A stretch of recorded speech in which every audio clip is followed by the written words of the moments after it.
Welcome to Ion Franchising, where you will learn the A to Z's of franchising. Hello, everyone, and welcome back to another great episode of Ion Franchising. I'm your host, Lance Graulich, and today, how do my eyebrows look? They look good. Fabulous.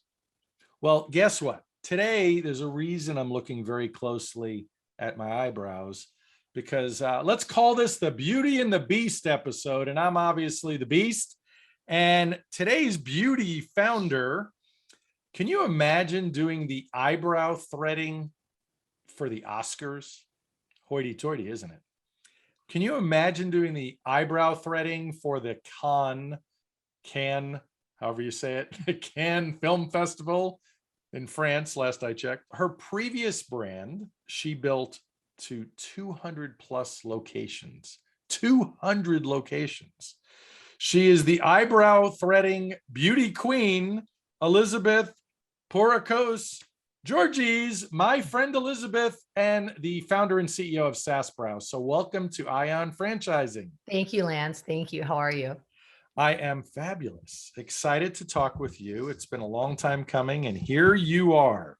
So give us some background. I didn't give your whole backstory, but how did you get into eyebrow threading? I was really just a consumer in the beginning. I had never heard of eyebrow threading. And when I was in graduate school, I was a makeup artist and I worked at like Nordstrom's, Neiman Marcus. I worked for like Lancome, Estee Lauder, and some various makeup companies. And one time, one of the girls in our department, she was getting married. So we were all invited to the wedding. And a couple of days prior to that, there was this Persian lady who worked for Chanel. And she came to me and she said, listen, we're all going to go get our eyebrows threaded to be ready for the party. And I was like, what is that? It sounds scary and surgical. And so she's like, no, you're going to love it. Did you say scary and surgical? Yes. I told you I was a consumer at the time. So she's like, no, you're going to love it.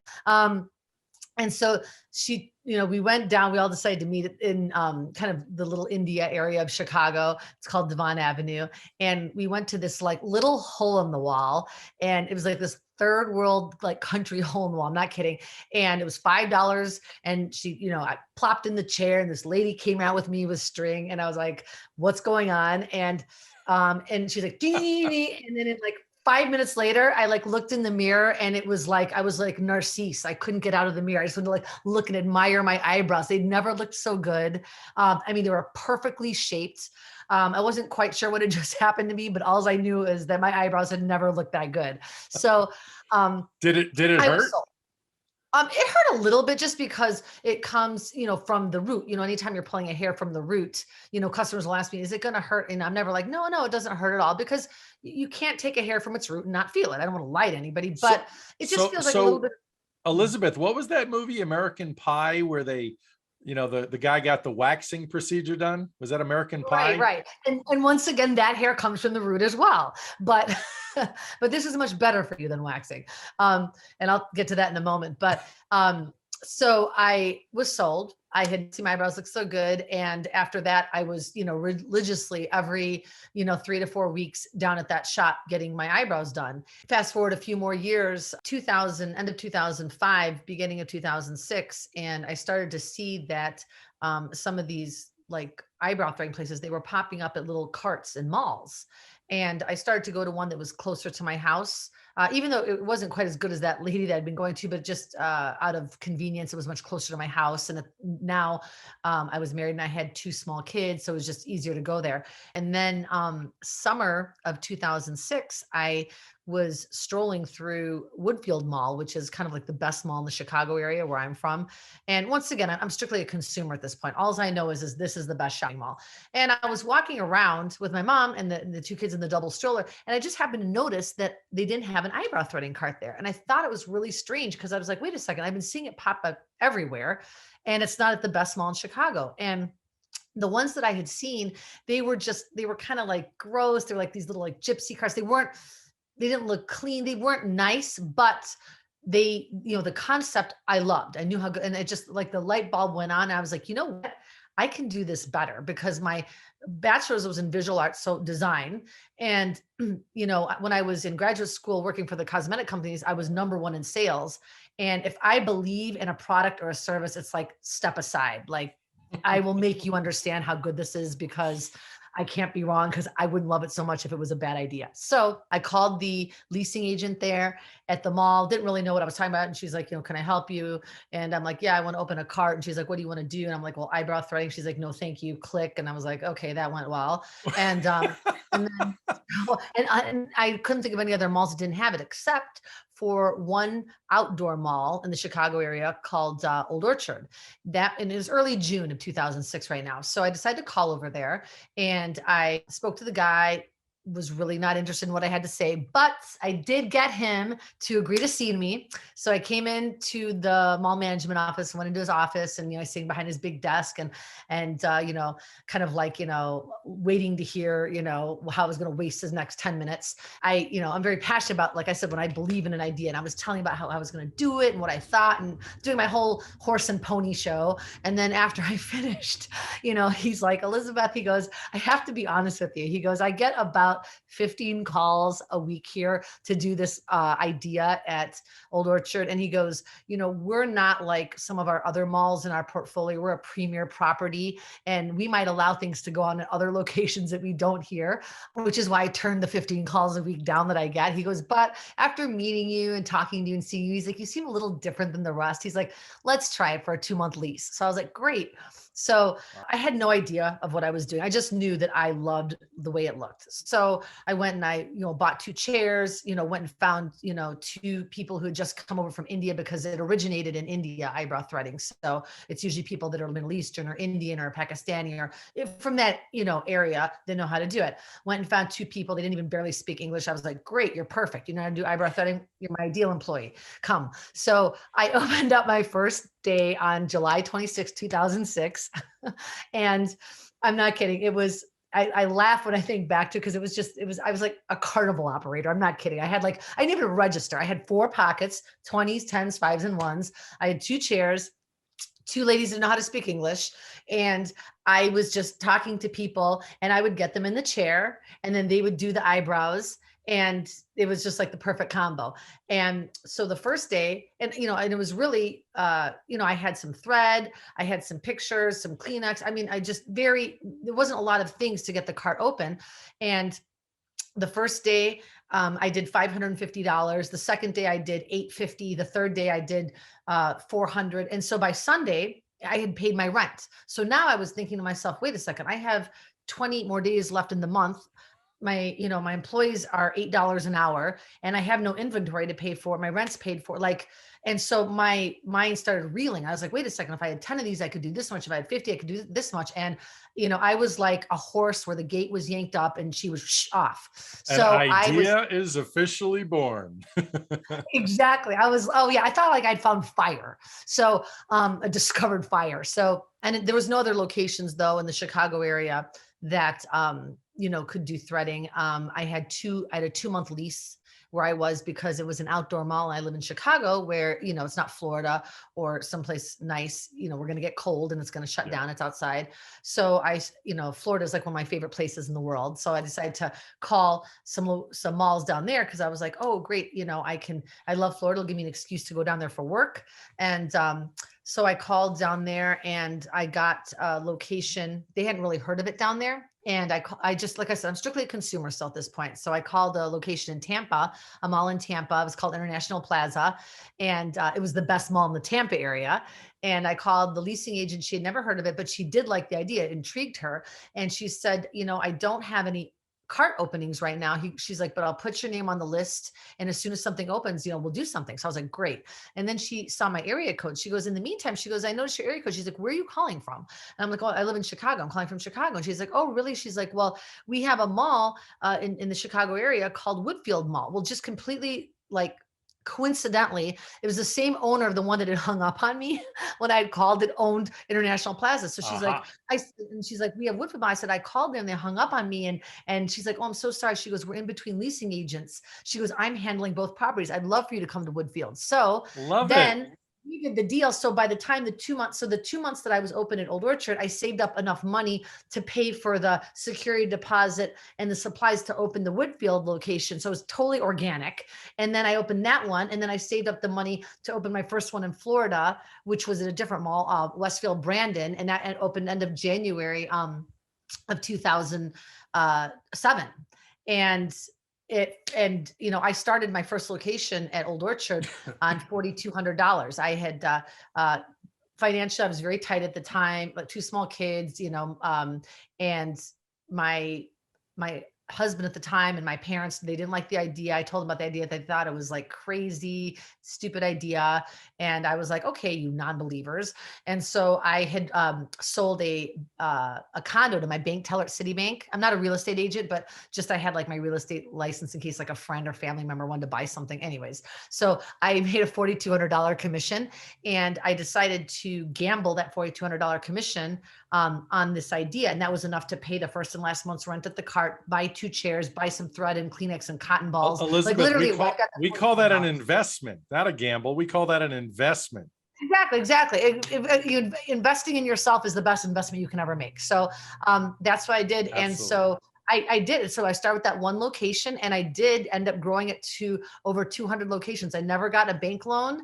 And I took the $4,200 and I put it into that one, and it organically grew into being the largest eyebrow threading company in the world. And then I went through a nasty divorce. And so, the next chapter now, I started chapter. Yeah, start over. Exactly. What doesn't kill you makes you stronger, right? That's what they say. That's so, So tell me, so tell me what you did next, and how Saas Brow came about, and how many locations you have now.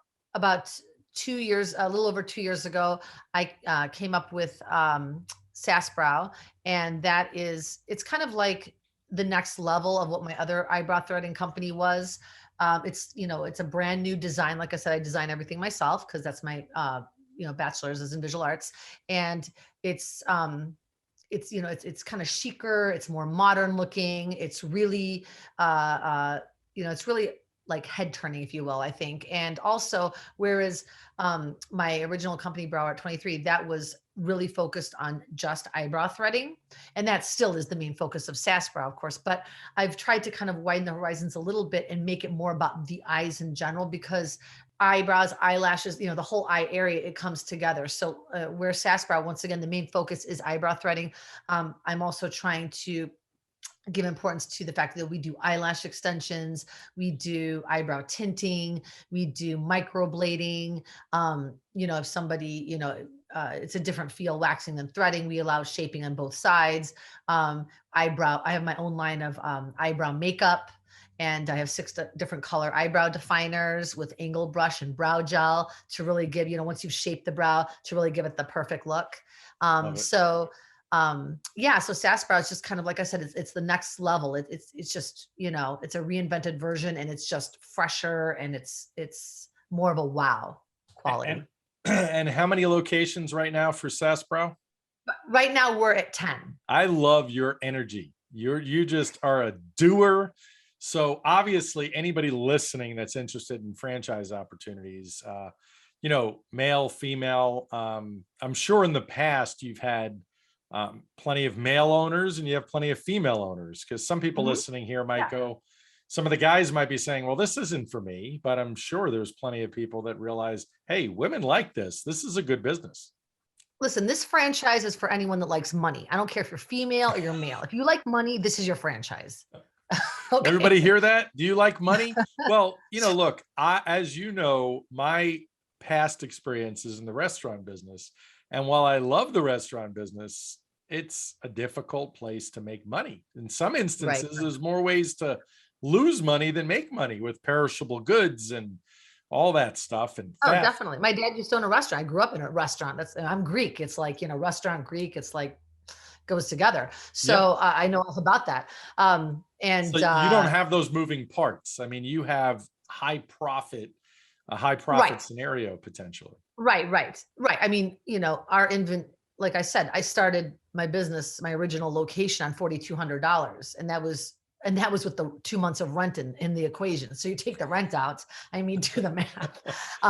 So yeah, I mean, thread and, cotton and Kleenex, it's very, very, low price point for cost of goods.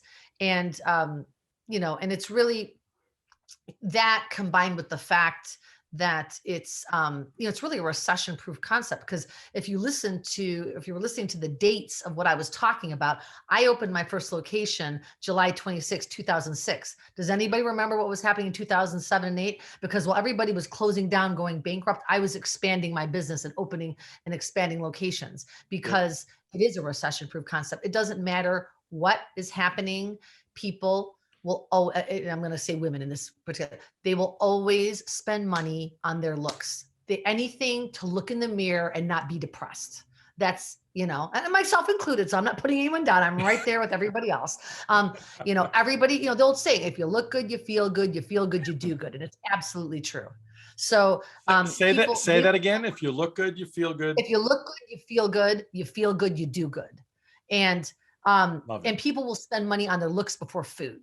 Food's right second in line. I think they're kind of neck and neck, because I mean, I eat like a dude, so I don't know if I could say that, but food and my looks, that's where my profits will go. I love it.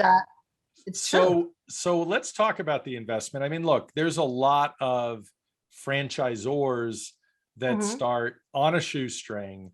And then, you have to add some branding pieces. You have to have uniforms. You have to have the appropriate sign, as you say, based on your background, the design, the aesthetics. So your primary target today, though, is still malls. And so give us kind of the lay of the land on what the investment tends to be. And actually, that's a great question, because one of the things you asked me, about Saas Brow, maybe how it differs from my old company is, originally it was like just shopping malls. That was it. That's where the buck stopped. And with Saas Brow, like I said, it has a few more services that I'm trying to highlight, as well as I see how retail is changing. So whereas, yes, we are mostly in shopping malls, but you know what? If there's a power center that's busy, or there's a lot of mixed use projects where, there's condos or office buildings attached to, some retail space. Yeah, lifestyle centers. Lifestyle centers. Transportation hubs. I mean, so I'm really kind of stepping outside the box of where, we can open these Saas Brows. I mean, they really can go, everywhere. Yeah. And they're small, generally speaking, they're pretty small. Right. They're not huge. They don't take up a ton of space. And how small ideally? I mean, can you do it? I know you can do it under 1,000 square feet, but generally give me the size parameters. I mean, I guess ideally like 700 to 850 square feet is great. I mean, I can make, I've made a cartwork, which is 200 square feet. So, I mean, I can make any space work, really. I'll make any space work. I don't really like to get too much over, like, say 1,200 square feet, because it just starts to be where like the space is a little bit too big. It's kind of like one of those, costume shops at Halloween. You're like, wait a second, this is like 50,000 square feet. And, it just looks too big for what it is. Well, they'll take whatever, it's seasonal, right? So they take whatever they can get. So, so I like to keep it. I would like to keep it between 500 and 1,200 square feet. Like I said, 500 is on the small end. 1,200, I don't really need bigger than that, but And all in, including the franchise fee, how much would it be to open one of those 500, 700 square feet? Well, are you talking about the franchise fee or aside from the franchise altogether, including the franchise fee? We're talking 60 grand to open. Yeah, I mean, well, it depends too if it's a single location, because obviously the franchise fee for a single location is different than a multiple deal. So, right. So if you're talking about, the a single location, I mean, say franchise fee is 35, then you can get the space built out depending on the condition of the space. You can get it built out from anywhere from 20 to 50,000 on top of that. Got it. So if you're 35, you're looking at like 55 to 85. Gotcha. And that's with a very franchise fee, including the franchise fee. That's a very low cost investment. It's hard to get a retail location open for under $100,000. That's right. And this one you can, and it'll look great. Yeah. You can get your money back. ideally everybody would want to get their money back in 4 days, like your original Mhm. launch in 2006. You got your money Right, back right, in. right, right. I'm not promising 4 days, but it will be very, very quick. Yeah, I paid my Quicker than, rent in 4 days. would you say? I said you pay your rent in 4 days. Actually, I paid my rent in 3 days, Lance. Don't lowball me, please. 3 days. I'm Yeah, sorry. So it's okay. who, It's okay. from all of your experience in the past, Mhm. who are the ideal, like, how do you find these people? I know there are, certain people that maybe are more inclined to work with their hands than Mhm. others. Like people that cut hair for a living. But how do you find somebody that does eyebrow threading? Are you talking about for like employees or finding a franchisee? If I want to do this as an owner, I want to own Mhm. one of these franchises, the first thing I'm going to think of is, where do I find people? Well, that's one of the things. That's one of the things. With franchisees, we work with them to help them get open, get staffed. I have kind of a little network of my own, and I have the resources and the ideas to help them get staffed. So that's why I always say, I always told my franchisees in the past, I've already made all the mistakes for you. All you have to do is listen to me. Like, you have to do Yeah. nothing else except for listen to me. Listen to me, and I will make you successful. That's all you got to do. I And know that's you have contacts all over the country. So if somebody Mhm. opened anywhere in Florida, you'll make a phone call and you might have a manager for them. Possibly. But yeah, no, I will definitely like work with any franchisee, like I said, to get their store open, to get it staffed. I mean, because obviously I want them to be successful, because if they're successful, they're going to buy one more. They're not going to buy one more. They're going to buy five more. They're going to buy 10 more. Yeah. And, it's just going to snowball from there. So What I want them to be successful, because them successful means I'm successful. So when it comes to training, the Mhm. manager would get trained with the owner normally in something like this. So the owner is at least aware of what's going on. Right.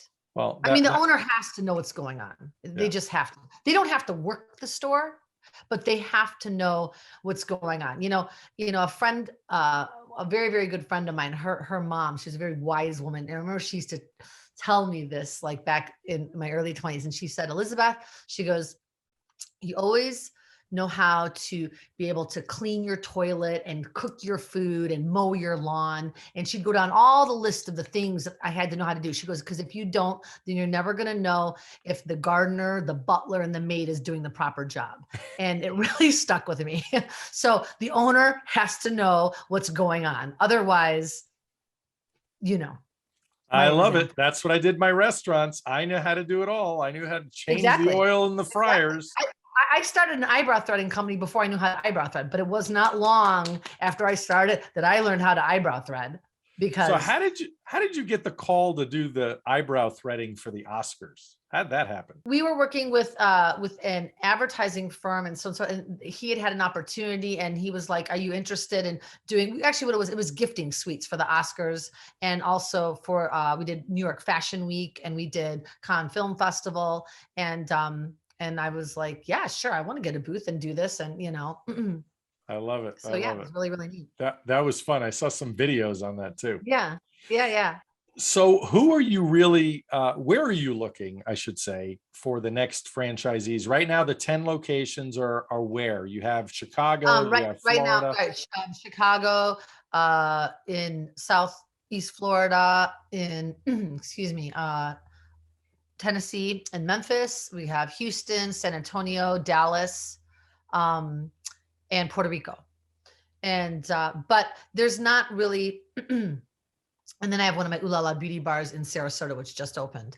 But there's not really a particular location that it's like, oh, I want somebody here. I mean, that's the kind of the beauty of this, is that I can take this anywhere. I mean, I don't care if the franchisee wants to open in Seattle or if they want to open in Kuala Lumpur. Like, either way, I can get them, and I can get their store open and get them ready to go for success. So you're So ready to location, fly wherever necessary. fly wherever necessary. Yeah, yeah. Location means nothing to me. I just need the right person who's visionary like me. Right.